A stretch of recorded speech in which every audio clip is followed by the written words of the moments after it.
Let's talk a little bit like what an aura reading is for us. When we do an aura reading, it's not a photo. There's a lot of aura readers that use a special camera that's capturing electromagnetic energy and it's coming up and the film picks it up. So you get these beautiful colors that then somebody needs to interpret. But there's not really like software or data. It's very taught. It's a more intuitive game. We thought that wasn't a scalable model and we're not photographers. So we opted for a system that is very data driven because both Jim and I are very interested in, we thought that the consumer likes data. They want facts. They do not mind woo woo, but woo woo is not the story that they're looking for. So the software, you put your hand on a hand scanner, there's hardware that's very sensitive. It brings in information from your electromagnetic field. Think of an EKG, how it captures so many aspects of what's going on with your body, your heart rate, things like that. Well, this scanner does that and brings in this information. The software has many, many charts, including what your aura colors are, your top, your left, your right, your center, your bottom. It has a 360-degree aura, and then it goes through your chakras, which chakra is what number, puts it on a bar chart, 1 through 9. 1 is low, 9 is high, 4 is optimum, and then anything above a 4 is really considered balanced or higher. Then it also talks about things like how big your aura is, how big your energy is, with many graphs and charts. It gives you an understanding of your color personality, which is how we think of auras as colors. With 5 different spots that have color, you have all these variations. So that's what the software does. What we've done as a result of doing so many aura readings is we have tapped into more of the experiential.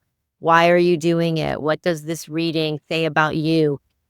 And now we've taught that to about 7 other people who are aura therapists. The people in our stores do these sessions. And it's fascinating because we do all kinds of things and we may not know that we do them. You know, when you have an issue and you have a health problem, and you know, when you feel stress or anxiety in a certain part of the body, you can't guess your EKG. That's why it's data. We provide that information, that glimpse in the moment. Your chakras do change, but this pattern you're making is pretty set unless something big happens. Your aura is pretty much who you are unless you have a huge change in how you express yourself energetically. If you were a teacher and became a yoga teacher, maybe you'd have a different aura color. More than likely, your aura is expressing who you're being in this moment. It's fascinating what people do with their energy.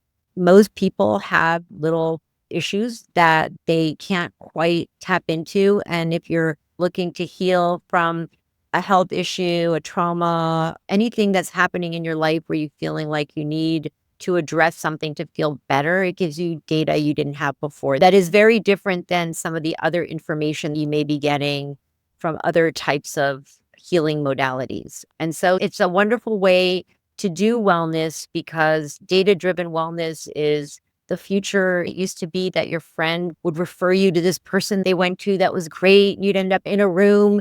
It was like an hour session and you walked out and you were like, okay, I must be crazy. And so that's not what we wanted to have. We wanted it to be in a retail setting where you could walk in while you were shopping. Maybe you didn't know you wanted it, or maybe you did know, and then you could do an aura reading like right then and there, walk out, have information, have products, and then shop online later if there's something else you needed. And then continue your education because we'd be creating enough content to continuously feed your desire to know everything you wanted to about auras and chakras. So that was the vision for the business. In all the readings we've had one person who didn't like their reading.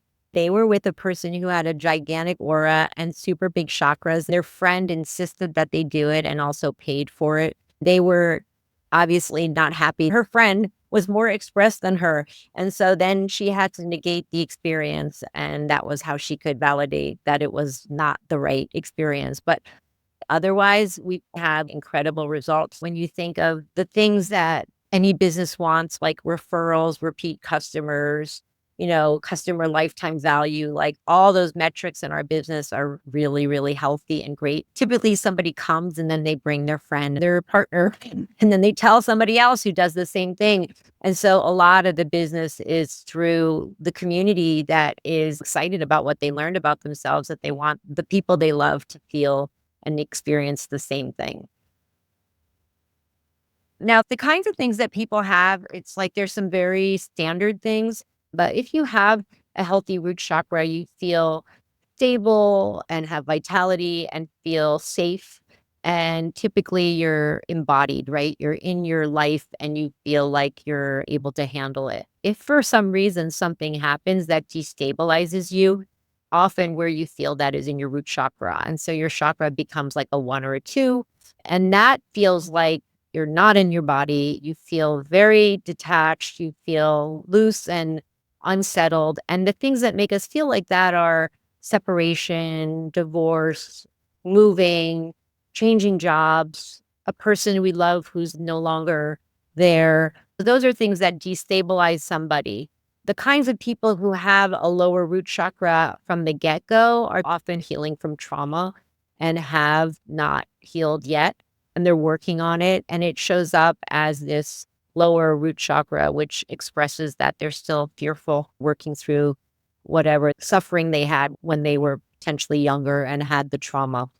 People who are healthy in the root chakra, it's typically, most people, life is going well. But if we see a low root chakra, we usually feel there's something to address. Nature, negative ions, the ocean, water, the sun, going out, doing a sauna or an ice bath, all these things help get in the body, walking, nature, yoga, getting on the mat, things like that. Many women issues in the root when they have back pain. Back pain is an expression of something that's bothering us and it shows up in our back. We think it's back pain, but it's usually something destabilizing us, which means you can't do your life the same way because your back hurts, which means you got to get back to the root of the matter. Oftentimes that's family relationships, things like that.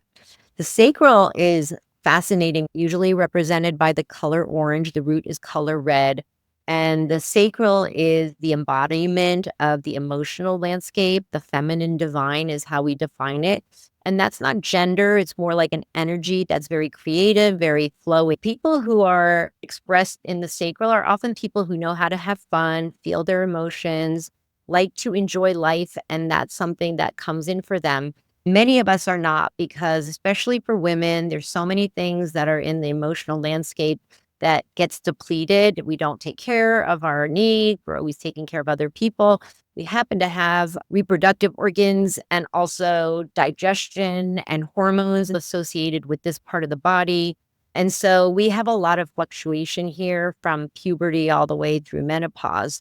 Most men, the sacral isn't their Achilles heel unless they have digestive issues. When they're expressed in maybe gender challenges, feeling like they don't fit in because they're more of an emotional energy, that can affect their sacral. And so that is something that we see. Things like Crohn's disease or digestive issues, that shows up as a low sacral.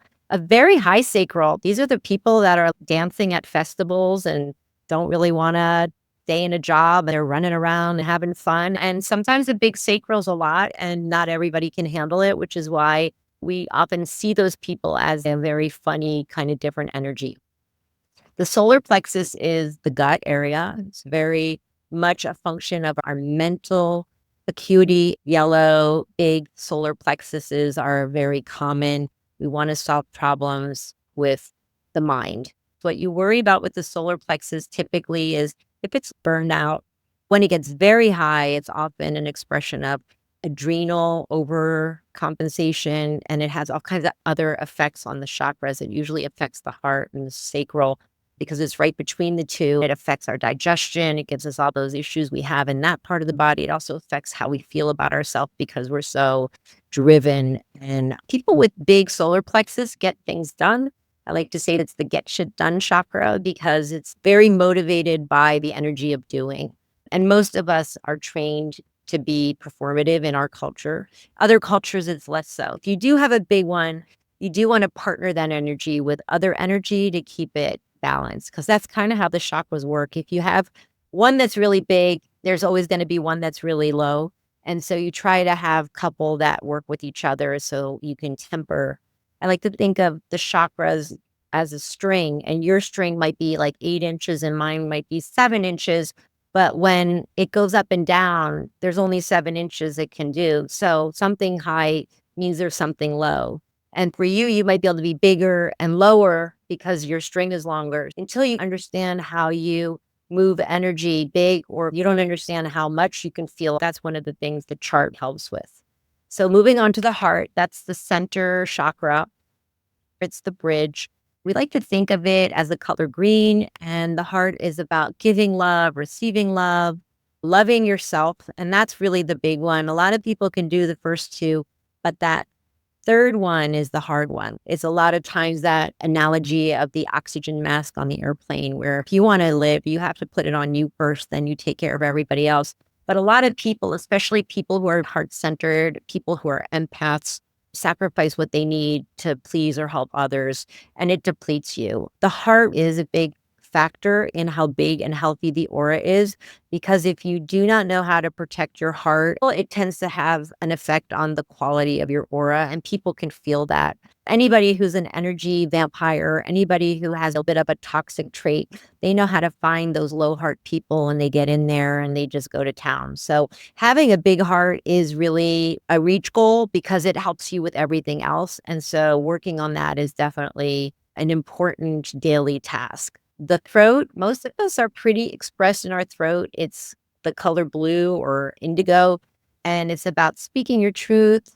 It's about being able to express your ideas. It's a creative energy too. So our writers, our singers, our people who are using words and language typically have an expressed throat chakra.